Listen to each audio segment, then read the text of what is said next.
वो जिसका जीवन एक श्राप था पर मरण एक महाकाव्य, जिसकी रगों में बहता था सूर्य की तेज। महाभारत में कर्ण एक ऐसा वीर था जिसकी कहानी दिल को चीर देती है। क्रूर भाग्य और अन्याय की जंजीरों में जकड़ा हुआ वो प्रेम का भूखा योद्धा था, पर मित्र के लिए वो अपनी सर्वशून्य निछावर करने की तैयार था। सूर्यदेव की अंश से जन्मा कर्ण अपनी कुंडल और कवच से अलंकृत था। यह वरदान उसे जन्मजात अमृत प्रदान करते थे, पर नियत ने हर वरदान के साथ उसे एक श्राप भी दिया। उसका जीवन केवल घटनाओं का क्रमित नहीं था, वो एक अंतहीन संघर्ष था, सम्मान के लिए, पहचान के लिए और न्याय के लिए। आज हम जानेंगे उस योद्धा की कहानी जिसने दान में अपनी मृत्यु दे दी। यह कहानी है सूर्यपुत्र कर्ण की। हमारी कहानी शुरू होती है ऐसे एक युग में जहां देवता और मनुष्य के बीच विचरण करते थे, जहां राजमहल की दीवारों मंत्रों और तप से गूंजती थी। कुंती राज्य की राजा कुंती भोज यादव वंश की एक प्रतापी राजा थे। राजा कुंती भोज की कोई संतान नहीं थी, इसलिए उन्होंने अपनी भांजी प्रथा, जिसे प्रेम से लोग कुंती कहते थे, उन्हें वो अपनी पुत्री के रूप में अपनाया। कुंती में बचपन से एक विशेष गुण था, सेवा, विनम्रता और गहरी श्रद्धा। इसी के बीच एक दिन उनकी महल में आए महान तपस्वी महर्षि द्विवासा पधारे। उनका तेज, उनका ज्ञान जितना प्रभावशाली था, उतना भी उनका क्रोध प्रसिद्ध था। द्विवासा ऋषि को प्रसन्न करना आसान नहीं था, लेकिन यदि प्रसन्न हो जाए तो उनका आशीर्वाद जीवन का दिशा बदल सकता था। राजा कुंती भोज ने ऋषि द्विवासा का दायित्व वही कुंती को सौंपा। यह एक गहन जिम्मेदारी थी। कुंती ने पूरी समर्पण, विनम्रता और धैर्य से ऋषि की सेवा की। हर छोटे से छोटे कार्य से श्रद्धा, और ऋषि ने ये देख संतुष्ट हुए और जाते जाते उन्होंने उस कन्या को एक दिव्य मंत्र दिया, एक ऐसा वरदान जिससे वो किसी भी देवता को आह्वान कर सकती थी और वो देवता स्वयं प्रकट होकर उसे संतान देंगे। कुंती ने उस वरदान को स्वीकार किया, परंतु उस समय उन्हें इस दिव्यता की गंभीर नहीं था।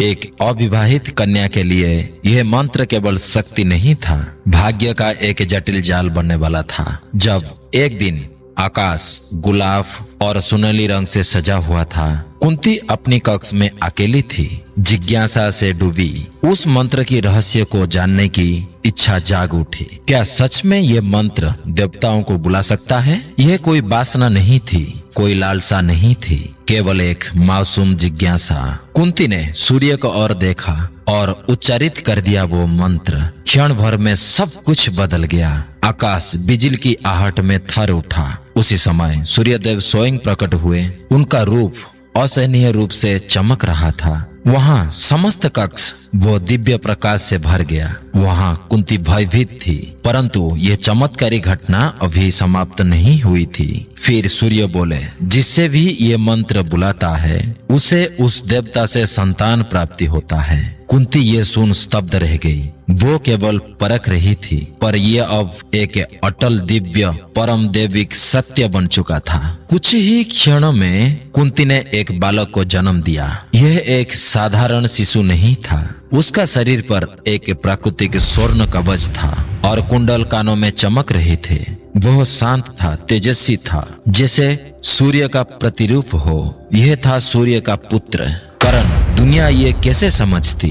कुंती अविवाहित था, भले ही वो आज भी कन्या थी। देवता से उत्पन्न यह संतान समाज के लिए अपवित्र माना जाती। वो कुंती अविवाहित थी और विवाह से पूर्व संतान का जन्म समाज में उनकी और उनकी परिवार की कलंक और अपमान का कारण बन सकता था। उनकी मातृत्व की खुशी पर यह समाज की कठोर नियमों और भय ने कठोर छाया डाल दी।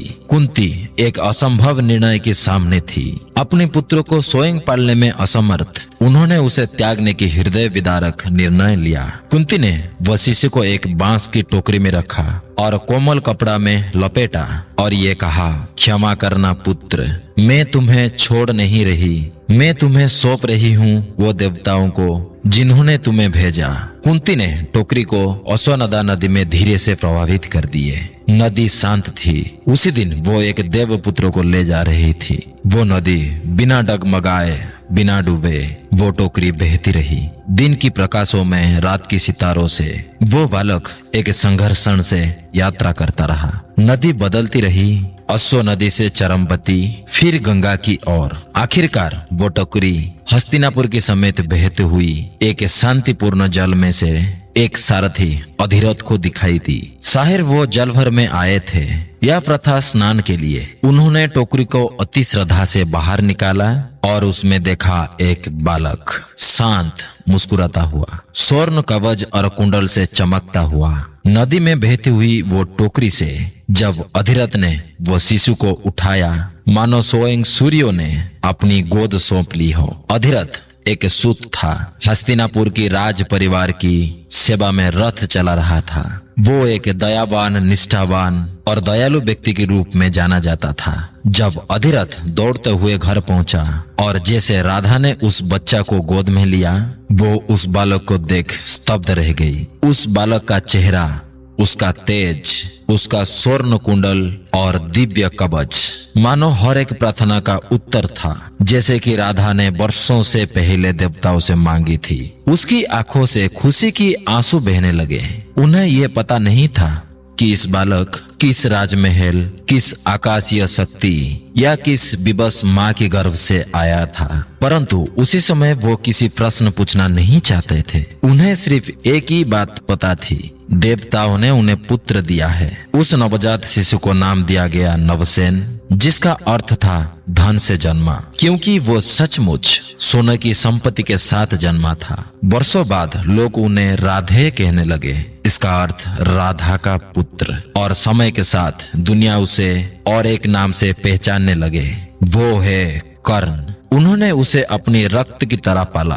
वो उसका कवच और कुंडल को देखकर आश्चर्यचकित रहते हैं, भले ही उन्हें उसका अर्थ समझ ना आते, पर वो जानते थे कि ये बालक एक असाधारण भाग्य लेके आया है। त्यागा गया एक देव पुत्र, अपनाया गया एक रथ चालक का बेटा, लेकिन यही उसकी कहानी का प्रारंभ था। यही विरोधाभास उनकी ताकत बना। करण का जीवन एक अलग प्रकार की अद्वितीय मिश्रण था। जन्म एक वरदान से, त्याग एक विवश माँ की आंसू से, और पालन एक रथी की गोद से। उसका शरीर में राजाओं और देवताओं की खून बहता है, और एक दिन यही त्यागा गया बालक महाभारत का युद्ध का मार्ग तय करेगा। जैसे जैसे कर्ण सूत का घर में बड़ा हुआ, उसे राधे यानी राधा का पुत्र नाम से पुकारा गया। उसी घर में उसका विनम्रता, परिश्रम और उदारता की मूल्य सीखे। पालन पोषण भले ही साधारण था, पर कर्ण की असाधारण उत्पत्ति की झलक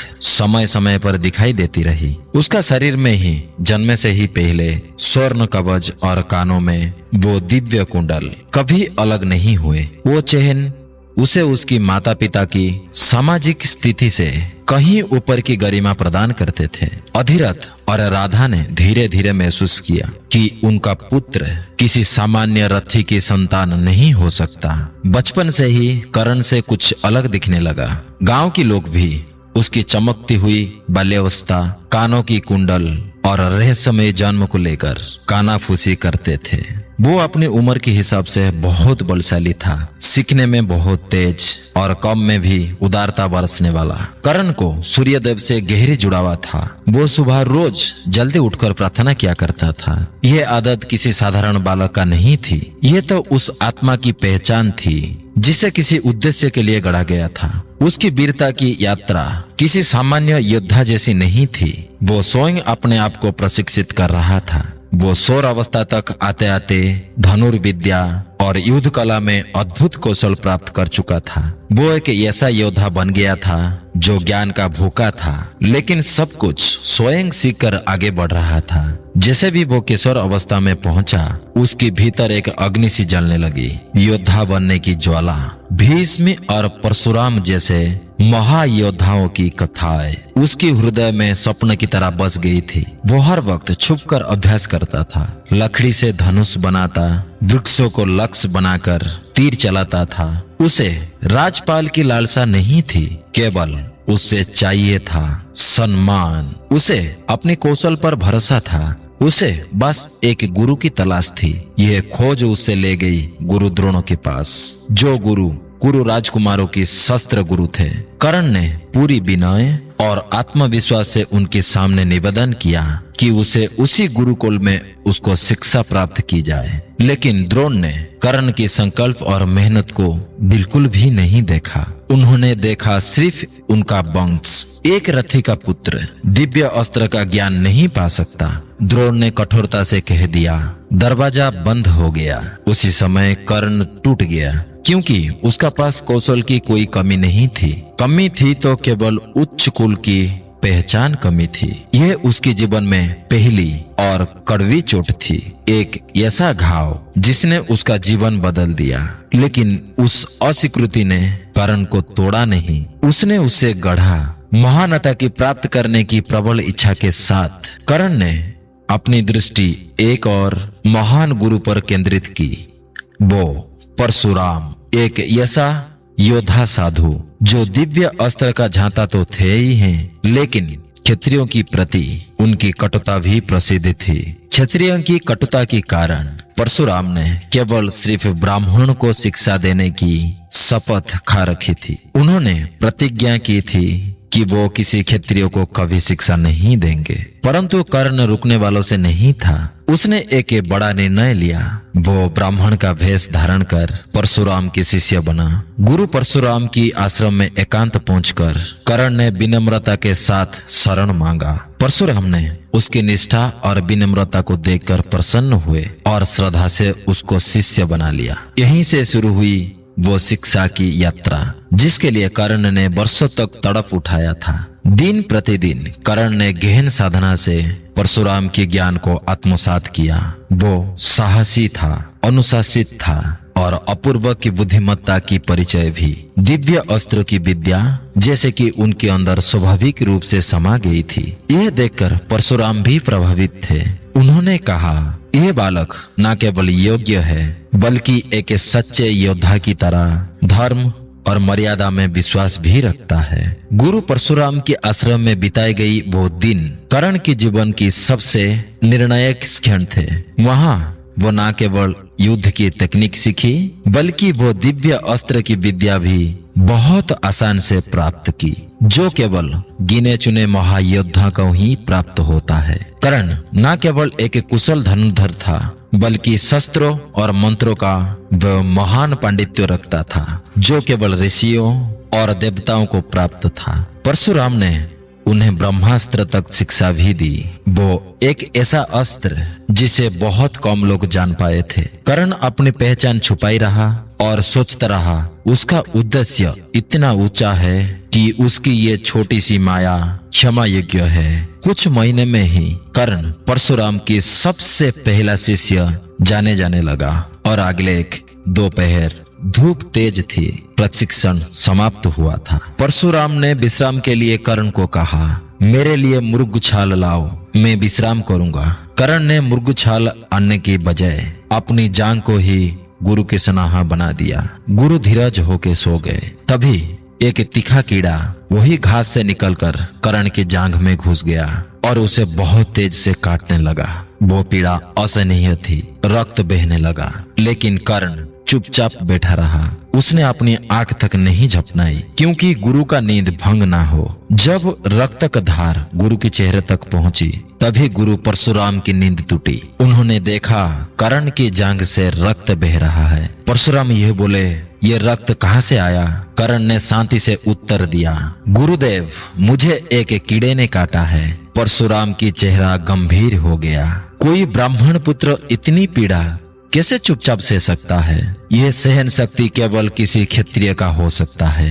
और तभी वो रहस्य खुल गया। कर्ण ने अपने गुरु के चरण में गिरकर वो सच्चाई स्वीकार की। मैं जन्म से ब्राह्मण नहीं हूँ, मैं एक रथी, एक सूत पुत्र हूँ, परंतु मेरी तृष्णा केवल ज्ञान की थी, कोई अपमान का उद्देश्य नहीं था। लेकिन परशुराम की पीड़ा विश्वासघात की चरम पर पहुंच चुकी थी। उन्होंने कांपते स्वर पर कहा, जिस ज्ञान को तूने छल से पाया है, उसी ज्ञान तुझे एक दिन धोखा देगा। जब तू अपने जीवन में सबसे कठिन घड़ी में होगा, तेरा स्मरण तुझे ही धोखा देगा। श्राप के कारण वो युद्ध की निर्णायक क्षण में, जब उन्हें ब्रह्मास्त्र का सबसे ज्यादा जरूरत होगी, तभी वे इस मंत्र भूल जाएंगे। कर्ण स्तब्ध रह गया। यह एक श्राप था जिसने उसकी भविष्य को बदल कर रख दिया। परशुराम ने अपना मुंह मोड़ लिया और कर्ण को अपने आश्रम से निष्कासित कर दिया। केवल एक छल और अपनी जीवन भर का श्राप। कर्ण अपने अंदर से पूरी तरह टूट चुका था। अकेलेपन में भटकते हुए वो जंगलों में निकल पड़ा और तभी दूसरा प्रहार। उन्हें पता चला झाड़ियों में हलचल हुई। कर्ण को लगा कोई जंगली पशु आ रहा है। उसने तीर उठाया और प्रत्यंक्षा खींची और तीर चला दिया। वहां एक चीत्कार गूंजी। वो कोई जानवर नहीं था, बल्कि एक ब्राह्मण की गाय थी। कर्ण ने अनजाने में उसे मार डाला था। कर्ण तुरंत दौड़ा, हाथ जोड़कर क्षमा याचना की, लेकिन ब्राह्मण क्रोध में आकर कहा, जिस तरह तूने मेरा निर्दोष उस गाय को उसी क्षण मारा जब वो असावधान थी, ठीक वैसे ही तू भी एक दिन मारा जाएगा, जब तू अपनी रथ में फंसा होगा, असहाय होगा और उसी समय कोई तुझे मार डालेगा। फिर दूसरा श्राप। केवल कुछ ही दिनों में दूसरा श्राप। एक महान आत्मा भी शायद टूट जाती, लेकिन कर्ण नहीं टूटा। कुछ पल में उसे ऐसा लगा वो विधि का निशान बन गया हो, हर एक पीड़ा उसी पर लक्षित हो। लेकिन कर्ण ने हार नहीं मानी। वो लौट आया अपनी माता पिता के पास, वृद्ध राधा और अधिरथ के पास। उसे परशुराम से मिली विद्या की वर्णन की, लेकिन उसके बदले मिले श्राप को चुपचाप अपने हृदय में छुपा लिया। दिन बीते, कर्ण अपनी उसी जख्म को सहलाते रहा। वो कभी कभी अपने शरीर पर स्वर्ण कवच को छूता हो, मानो उसमें शक्ति खोजता है। ये उन्हें केवल सूर्यदेव की आशीर्वाद था। और तभी उन्हें एक समाचार मिला। हस्तिनापुर में गुरु द्रोण महायोद्धा की प्रतियोगिता आयोजन कर रही थी। सभी राजकुमार और योद्धा उसमें भाग लेंगे, विशेषकर अर्जुन, जो उस समय तक काफी प्रसिद्ध हो चुके थे। कर्ण की आंखों में फिर से एक बार ज्वाला जली। अब वक्त था अपनी योग्यता को साबित करने का। कर्ण के सामने अब अवसर था कि वो हस्तिनापुर के श्रेष्ठ राजकुमार के सामने खड़ा हो, विशेष रूप से एक लक्ष्य अर्जुन के सामने, जो गुरु द्रोण का प्रिय शिष्य था और जिस वीरता की चर्चा पूरी आर्यवर्त में फैल चुकी थी। वहां कर्ण तैयार था। उसने निर्णय लिया वो हस्तिनापुर जाएगा और उसने इस प्रतियोगिता में भाग लेगा। त्रासदी के बीज तो बोए जा चुके थे, परंतु कर्ण की कथा अभी भी अधूरी थी। एक नई रणभूमि उसे प्रतीक्षा कर रही थी। हस्तिनापुर की रंगभूमि एक प्रकार की हंस उठा था। राजा धृतराष्ट्र की दरबारी, सभासद और नगरवासी बड़ी संख्या से एकत्रित हुए थे। यह कोई साधारण प्रतियोगिता नहीं थी। ये था वर्षों की प्रशिक्षण के बाद कौरवों और पांडवों के शस्त्र कौशल का सार्वजनिक कौशल। गुरु द्रोणाचार्य ने एक भव्य धनुर्विद्या का प्रतियोगिता आरंभ किया था। राजसभा में राजा धृतराष्ट्र वहां विराजमान थे। आंखों से नहीं, केवल अपनी सच्चे सेवक संजय की वर्णन से प्रत्येक दृश्य को सुन रहे थे। रानी कुंती, रानी गांधारी और अन्य राजमहल की स्त्रियां एक ऊंचे मन से इस आयोजन को अति श्रद्धा से देख रही थी, कुछ चिंता, गर्व और भविष्य की आशंका के साथ। चारों ओर आम जनता भी जुटी थी, मानो ये प्रतियोगिता एक तमाशा नहीं बल्कि एक महाकाव्य की भविष्य का पन्नों को अपनी आंखों से बनती हुई दिख रहा था। गुरु द्रोण की अगुवाई में एक एक करके सभी राजकुमार वहां वही रणभूमि में उतरे। सबसे पहले पांडवों में ज्येष्ठ युधिष्ठिर ने धनुर्विद्या की प्रदर्शन किया। एकाग्रता, संयम और निशाने पर तीव्र नियंत्रण। फिर बारी आई अन्य राजकुमारों की। कभी कोई तलवार घुमाता तो कभी कोई भाले से निशाना साधता, कहीं ढाल का संतुलन दिखता तो कहीं गदा और जालियों का कौशल। यह केवल युद्ध कला नहीं थी, यह कौरव परंपरा और भविष्य की परीक्षा थी। लेकिन तभी एक ऐसा क्षण आया जिसे पूरी रणभूमि का तापमान बदल दिया। अब बाणों की गूंज होनी थी, परंतु तभी एक वृद्ध स्वर गूंजा।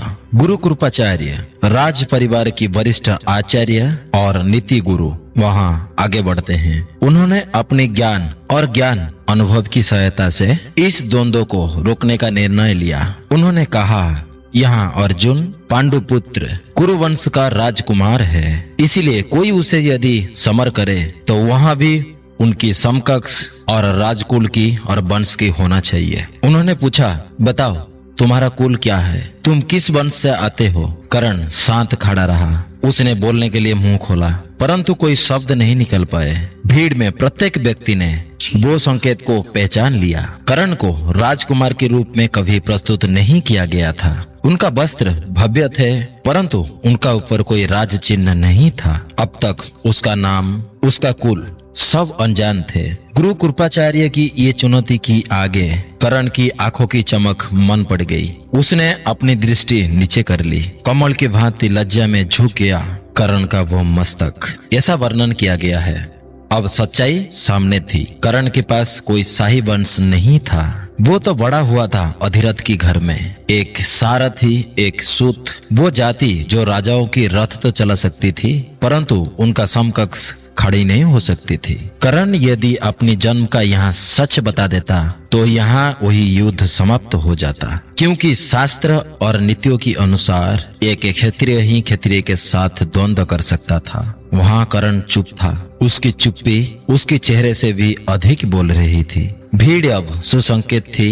क्या ये स्वर्ण धनुर्धर वाला जिसने अर्जुन को चुनौती दी थी, वास्तव में वो किसी निम्न वंशी की था? गुरु द्रोण भी निश्चल खड़े थे, शस्त्र विधान से बंधे हुए।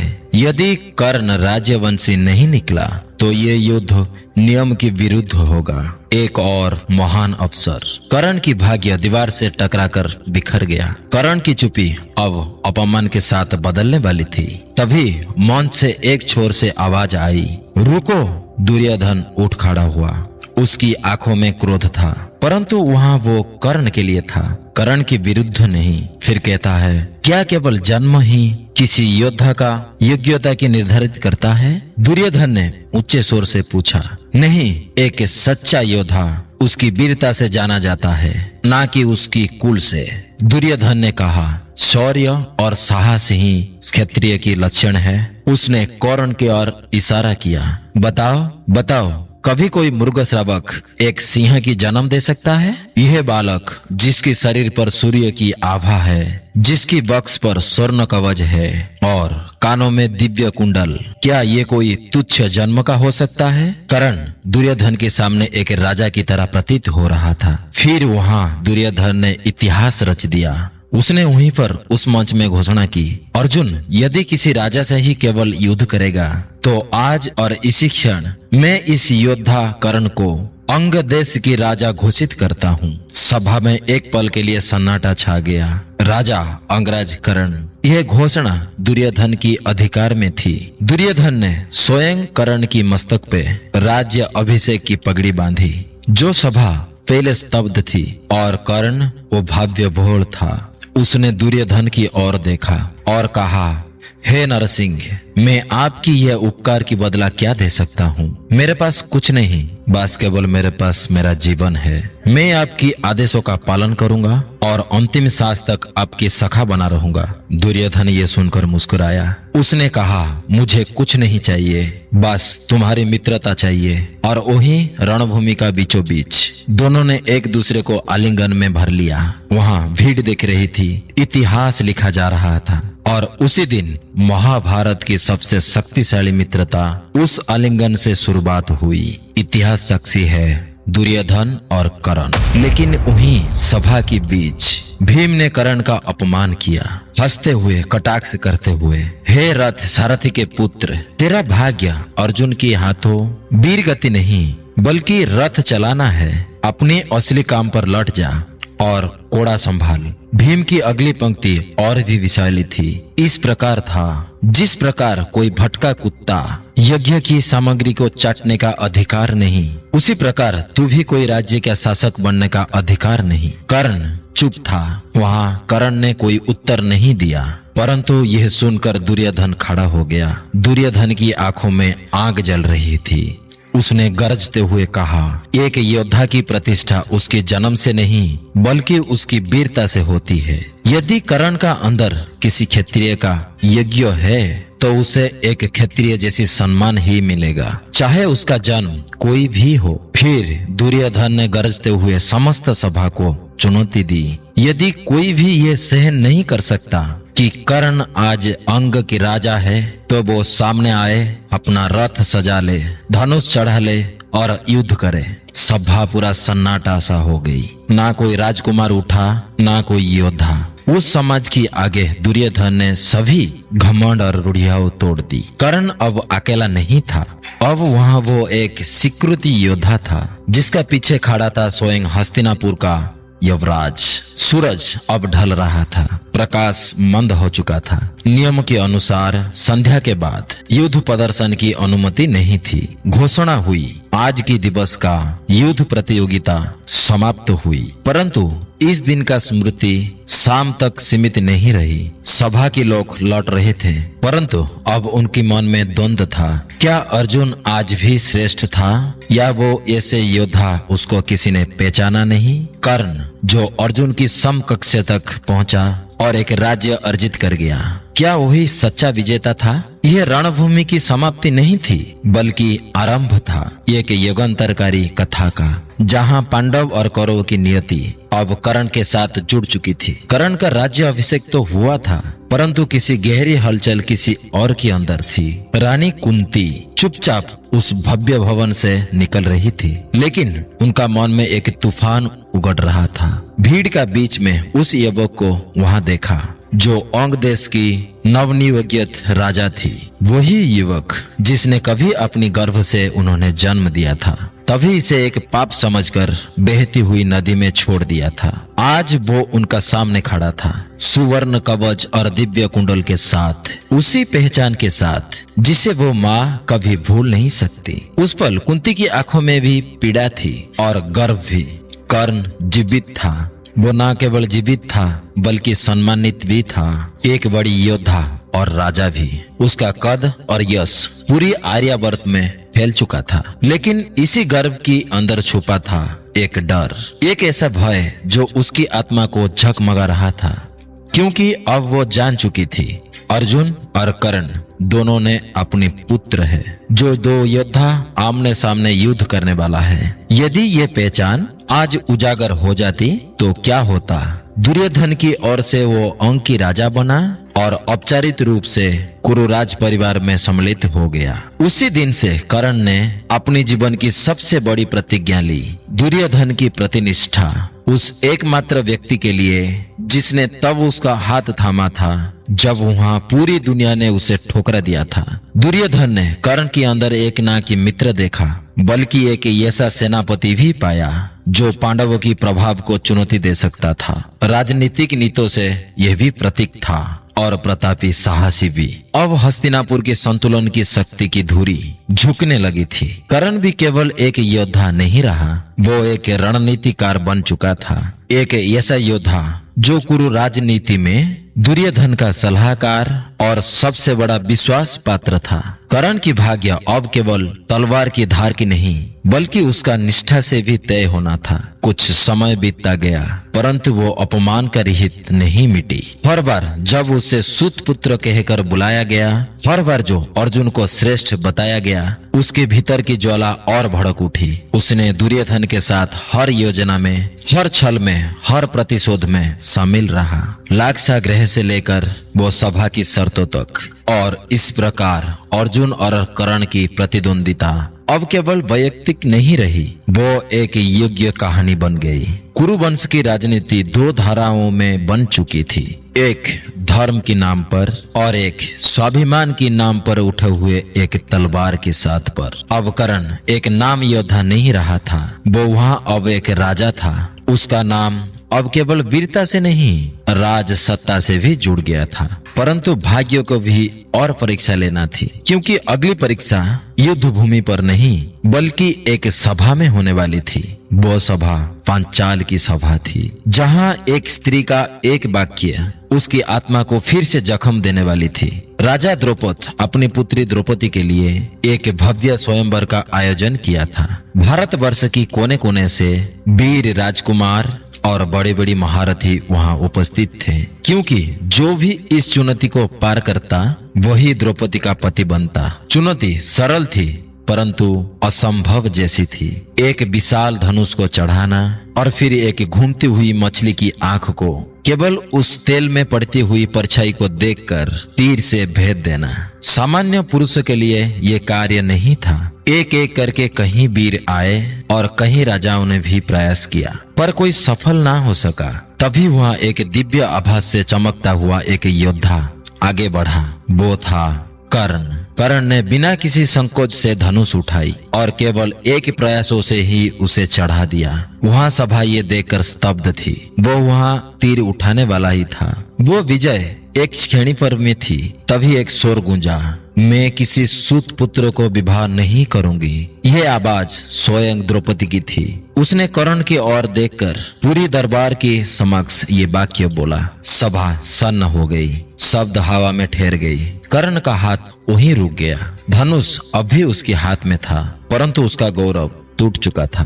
कर्ण कुछ ना बोला, ना विरोध किया, ना रोष जताया। उसने केवल धनुष को नीचे रखा और सभा से बाहर निकल गया। शांत, गरिमामयी, परंतु भीतर से पूरी तरह घायल उस अपमान ने कर्ण के हृदय में एक घाव कर दिया, जो वो घाव जीवन भर नहीं भरा। यह ऐसी आघात कर्ण के अंदर ऐसे चिंगारी छोड़ गया था, जो वर्षों के बाद कौरव दरबार की सबसे अंधकार घटना के रूप से जाना जाएगा। उस दिन बोए गए कटुता के बीच एक दिन घने विषैले वृक्ष बनकर फूटेंगे। कुछ ही क्षणों बाद एक ब्राह्मण वेशधारी युवक आगे बढ़ा, धनुष उठाया और लक्ष्य भेद दिया। वो अर्जुन था। द्रौपदी को अब उसका पति मिल चुका था, परंतु वो स्वयंवर में एक विवाह नहीं जोड़ा, परंतु एक शत्रुता की नींव भी रख दी। जैसे समय बीतता गया, राज्य बने, राज्य गिरे, परंतु कर्ण की निष्ठा दुर्योधन के प्रति अटूट रही। और जब वो पांडवों को नष्ट करने का योजना बनी एक षड्यंत्रपूर्ण जुआ की सभा में, तो कर्ण चुपचाप पर पूर्ण रूप से दुर्योधन के साथ खड़ा था। यह वो क्षण था जब निष्ठा और धर्म के बीच रेखा धुंधली हो चुकी थी, जब पांडव और कौरव वयस्क हो चुके थे। हस्तिनापुर के हवाओं में तनाव भूल चुका था। सभी जानते थे कि टकराव बहुत निकट है, पर युद्ध से पहले परीक्षा होगी। वहां वही दरबार में उसी एक दिन आया जब धृतराष्ट्र ने जुए की विराट आयोजन किया और वहां पांडवों को आमंत्रित किया गया और उनके साथ भाग्य निछल किया। युधिष्ठिर हारते गए। राज्य, धन, राजकुमार, स्वाभिमान और अंततः अपनी हार में दे दी द्रौपदी को। सभा सन्नाटा हो गई। एक रानी, एक स्त्री, पांचों पांडवों की पत्नी अब दाम की वस्तु बनाकर दरबार पर खड़ी कर दी। और वहां कर्ण अपने मित्र दुर्योधन के साथ राज सिंहासन के पास बैठा था। उसकी निष्ठा अडिग थी, परंतु उसकी निष्ठा आज एक बड़ी परिस्थिति परीक्षा से गुजरेगी। दुर्योधन का छोटा भाई द्रौपदी के पक्ष में खड़ा हुआ। क्या किसी को अधिकार है और किसी को दाव पर लगाने का? जब उसने स्वयं को भी हार दिया हो। वही सभा में एक क्षण के लिए नैतिकता जागी, परंतु कर्ण ने तत्काल निछोड़ दिया। वो छेड़ दिया, द्रौपदी को जीतने का अधिकार दुर्योधन का है। फिर जो शब्द कर्ण ने कहे, उन्होंने उनके शरीर पर एक ठप्पा पर छोड़ दिया। कर्ण ने बोला, जिस स्त्री को 5 पति हैं, वो अनेक वैश्या है, बहुतों की अधीन। वो कोई रानी नहीं, बल्कि एक वेश्या की समान है। सभा स्तब्ध थी। भीष्म, द्रोण सब मौन थे। जो कर्ण सदा दानवीर और मर्यादा पुरुष के रूप में जाना गया, आज वाणी की विष में से डूब चुका था। उसने द्रौपदी के वस्त्र हरण को प्रोत्साहित किया। दुशासन आगे बढ़ा। द्रौपदी के वस्त्र खींचे जाने लगे। द्रौपदी धर्म, मर्यादा और मानवीय पुकार की करीबी बनकर सभा में विलाप कर उठी। परंतु कर्ण, जो कभी सच्चे साहस का प्रतीक था, वो आज मौन रहा, या कहें तो उत्साहित करता रहा। यह क्षण था कर्ण की सबसे निष्ठा की परीक्षा। उसने अपने मित्र को प्रसन्न करने के लिए अपनी धर्म, अपनी मर्यादा और अपनी जीवन की नींव को भुला दिया। बाद में कर्ण ने स्वीकार किया, मैंने ये सब दुर्योधन की निष्ठा में किया। यह मेरे शब्द मेरे नहीं थे, लेकिन पाप हो चुका था, वो धर्म से च्युत हो चुका था। एक ऐसा कार्य जिसका बोझ उसका अंतर मन पर जीवन भर बना रहा। यहीं पर महाभारत कहती है, कर्ण को इस व्यवहार पर पश्चाताप हुआ। पांडव वनवास चले गए और द्रौपदी की मर्यादा एक चमत्कार के रूप से बच गई। परंतु कर्ण उस दरबार की दीवारों पे एक छाया की तरह रह गया, जो अपनी आदर्शों से पराजित हो चुका था। कर्ण की परीक्षा अभी समाप्त नहीं हुई थी। उसकी भाग्य और देवताओं ने उसकी उदारता को परखने के लिए एक दैविक छल की योजना बनाई थी और उसकी नियति फिर एक बार करवट लेगी। कर्ण का नाम अब दानवीर का पर्याय बन गया था। हस्तिनापुर से लेकर दूर-दराज राजाओं तक ये दानवीर की कहानियां फैल चुकी थी। कोई भी याचक कर्ण के द्वार में खाली हाथ नहीं लौट रहा था। हर दोपहर सूर्य को अर्घ्य देने के बाद कर्ण दान के लिए आसन पर बैठता। धन, वस्त्र, अनाज या जो भी मांगा जाए वो बिना झिझक दे देता। उसकी ये ख्याति इतनी प्रसिद्ध हो चुकी थी कि स्वयं देवता भी चकित थे। लोग कहते थे, कर्ण को अपने जीवन से कहीं अधिक एक दाता के रूप में अपनी प्रतिष्ठा प्यारी है। लेकिन यही ख्याति और ब्रह्मांडीय परीक्षा की ओर बढ़ रही थी। महाभारत का युद्ध की आहट तेज हो रही थी। कर्ण का अपने जीवन की हर कदम अपने मित्र दुर्योधन के साथ बांध लिया था, चाहे जीत हो या पराजय। लेकिन इस युद्ध की पहले अभी भी दो दिव्य रत्न थे, कवच और कुंडल। यह कोई साधारण गहने नहीं थे। सूर्यदेव ने स्वयं उन्हें जन्म के साथ दिए थे, जिसके कारण उनका शरीर शस्त्रों से अजय बना रहता था। पांडव की ओर खड़े देवता भीषण चिंतित हो उठे। विशेषकर इंद्र, जो अर्जुन के पिता भी थे, उन्होंने एक योजना बनाई कर्ण को उसकी अजयता से वंचित करने की। एक दिन जब कर्ण सूर्य को प्रणाम कर रहा था, सूर्यदेव ने उसे दर्शन दिया और चताया, बेटा, इंद्र भेष बदल कर आएगा और तुमसे कवच और कुंडल मांगेगा। याद रखो, उसके बाद तुम मृत्यु के लिए नग्न हो जाओगे। लेकिन कर्ण मुस्कुराते हुए एक उत्तर दिया, यदि स्वयं भगवान की राजा भिक्षा मांगने आए तो मैं कैसे मना कर सकता हूँ। कर्ण जानता था कि यह परीक्षा होगी, परंतु किसी को कुछ मना करना उसका स्वभाव से विरुद्ध था। अगले दिन दोपहर, जैसे कि भविष्यवाणी मिली थी, एक वृद्ध ब्राह्मण उसकी सभा में आया। उसने कहा, हे वीर, एक महादान का याचना करता हूँ।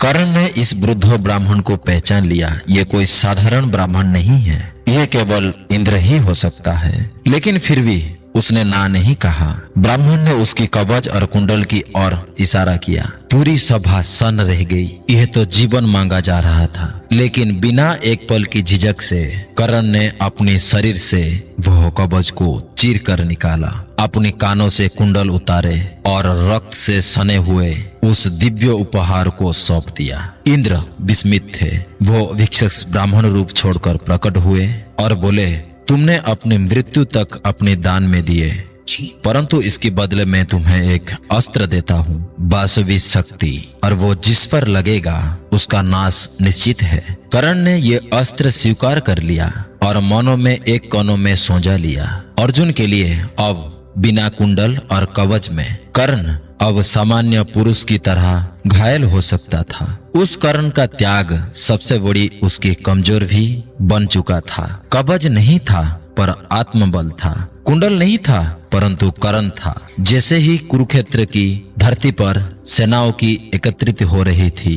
कर्ण के जीवन का एक और रहस्य आया। युद्ध की पूर्व संध्या पर स्वयं श्री कृष्ण कर्ण के पास आए, एक ऐसा सत्य लेकर जो कर्ण की आत्मा को झकझोर देने वाला था। श्री कृष्ण ने प्यार से उसे बताया कि वो कुंती का ज्येष्ठ पुत्र है, पांडवों में सबसे बड़ा। यह जानकर कर्ण अवाक रह गया, लेकिन शांत रहा। उसने श्री कृष्ण जी की बातों को गंभीरता से सुना, परंतु जब श्री कृष्ण ने दुर्योधन का साथ छोड़ने की कहा, तभी कर्ण ने दृढ़ता से मना कर दिया। उसका उत्तर सीधा था, अब मेरा जीवन और मृत्यु सारी नियति दुर्योधन से जुड़ चुकी है। कुछ ही समय बाद गुप्त रूप से कुंती स्वयं गंगा तट पर कर्ण से मिलने पहुंचे। वो क्षण बहुत भावुक था। माँ और बेटे के बीच कितने वर्षों के बाद पहला संवाद। कुंती ने कर्ण को अपनी प्रथम पुत्र रूप से स्वीकार किया और उसने अपने भाइयों के पास लौटने की गुहारी लगाई।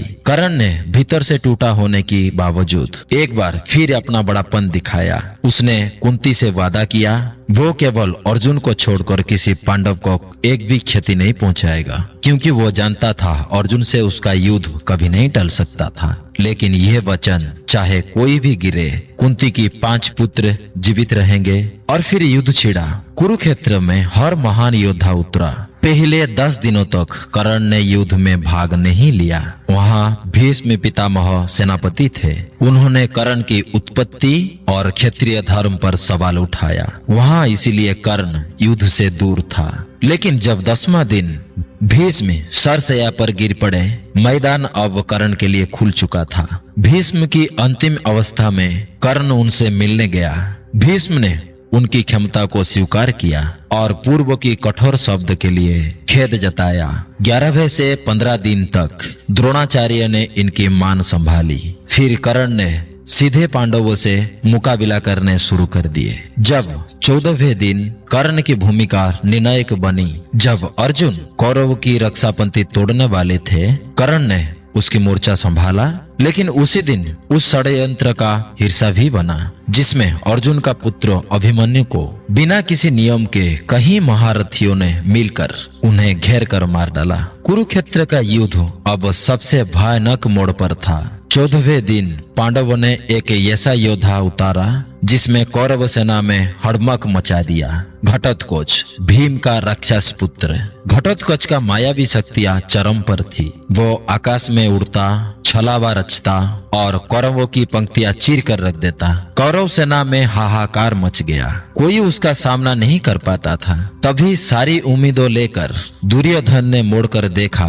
कर्ण की तरफ एक ही योद्धा था जो उन्हें बचा सकता था। लेकिन कर्ण के सामने एक कठिन फैसला था, वासवी शक्ति। यह अस्त्र कुछ गिने चुने अस्त्र से एक था जो अर्जुन का अंत कर सकते थे।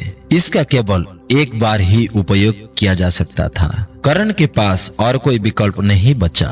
उसने वासवी शक्ति को उपयोग किया। जैसे ही घटोत्कच आकाश से कौरवों पर टूटने पर आया, कर्ण ने शक्ति अस्त्र चलाया। वो अस्त्र सीधे जाकर घटोत्कच को आघात करता है और एक विशाल विस्फोट के साथ राक्षस युद्ध भूमि में ढेर हो जाता है। उसकी गिरती हुई देह कौरव सेना की एक पूरी टुकड़ी को कुचल देती है। कौरव सेना की खुशी से लहर उठती है।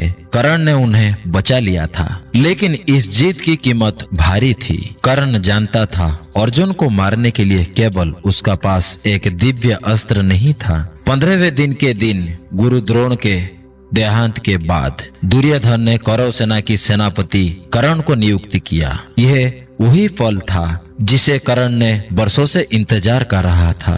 अब वो कौरव सेना का सर्वोच्च सेनापति था।